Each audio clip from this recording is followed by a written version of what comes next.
Just too fidgety to power down that gadget before takeoff? Your mobile phones and other electronic devices should be turned off. That instruction from the flight attendant may be a thing of the past if the FAA approves a draft of new recommendations allowing flyers to use some of their gadgets during taxi, takeoff, and landing, though cell phones are not included. Last year, the FAA began to look at loosening those restrictions. This morning, the Wall Street Journal published leaks from the alleged unfinished report. But frequent flyers have long ignored the airline's requests to power down. Alec Baldwin was famously booted from an American Airlines flight for using his mobile device. You may have heard he's a bit of a game player. Remember Words with Friends? Later that week, he spoofed the pilot on Saturday Night Live. Would you really get on an airplane that flew 30,000 feet in the air if you thought one Kindle switch could take it down? Come on! Twitter founder Jack Dorsey just couldn't keep his fingers off the keys recently, shooting this Vine video while his plane took flight. He's not alone.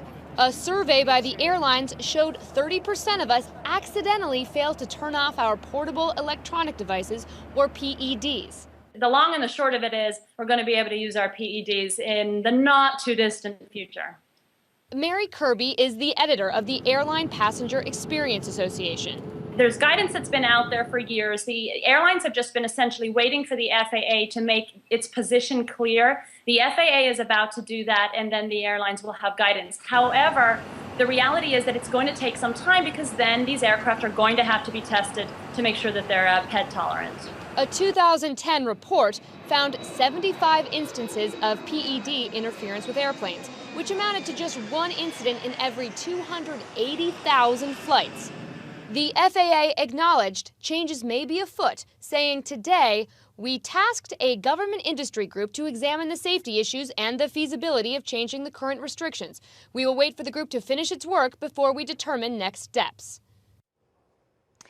Now, the report has been delayed twice, so it's still probably going to be another year or so before this actually goes through, we think. But during commercial break, I was singing "You Can Leave Your Phone On" to the tune of the Joe Cocker song. You're telling me actually it's not true. I can use my phone, but I have to put it on airplane format. Yes, you can't make a call, you can't make a text. But I could read. You could read things. Amazon or whatever. Yeah. Okay, and access Wi-Fi with this little baby. Yeah, so we're still kind of shut off from the rest of the world a little bit. That's for okay. those of us who like to sleep. I don't mind that. But when is this all going to take place? Sometime in the not too distant? In the next year or so, if the report is approved.